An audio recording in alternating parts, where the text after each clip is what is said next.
నోట్ల కోసం జనం ఇబ్బందుల దృష్ట్యా పెద్ద నోట్ల రద్దు తర్వాత నగదు ఉపసంహరణ పరిమితులను కేంద్రం సడలించింది.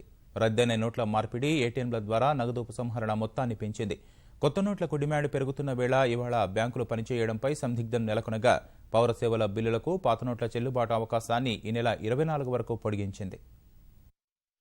నల్లధనం నియంత్రణకు పెద్ద నోట్లు రద్దు చేయాలనే నిర్ణయంపై హర్షాతిరేకాలు వ్యక్తమవుతున్నా కొత్త కరెన్సీ సరిపడా జారీ చేయట్లేదన్న విమర్శలను దృష్టిలో ఉంచుకొని కేంద్రం మరిన్ని వెసులుబాట్లు కల్పించింది. బ్యాంకులు, ఏటీఎంల నుంచి నగదు ఉపసంహరణ పరిమితులను కేంద్ర ఆర్థిక శాఖ కొద్దిగా పెంచింది. ఈ మేరకు ఆర్థిక మంత్రి అరుణ్ జైట్లీ సమీక్ష అనంతరం నిర్ణయాలు వెల్లడించిన ఆర్థిక శాఖ వారానికి బ్యాంకు కౌంటర్ ద్వారా 20,000 విత్డ్రా చేసుకునే పరిమితిని 24,000కు పెంచింది. ఇదే సమయంలో రోజుకు 10,000 మాత్రమే తీసుకోవాలనే నిబంధనను పూర్తిగా ఎత్తేసింది.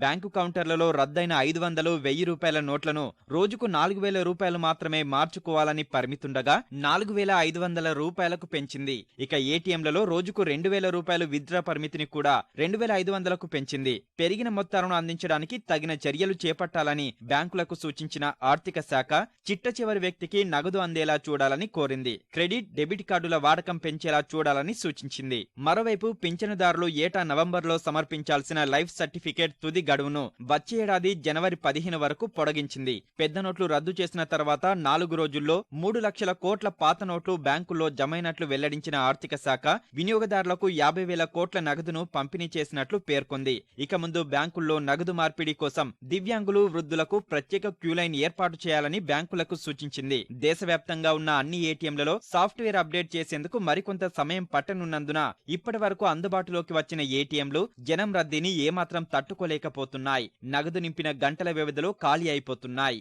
ఇదే సమయంలో రద్దయిన నోట్లతో విద్యుత్, నీళ్లు, ఇతర పెండింగ్, పౌరసేవల బిల్లులు చెల్లించే అవకాశం గత అర్ధరాత్రితో ముగియగా దాన్ని పొడిగించారు. Currently the government has given exemptions to certain category of transactions where old series of 500 rupee notes and 1000 rupee notes can be accepted.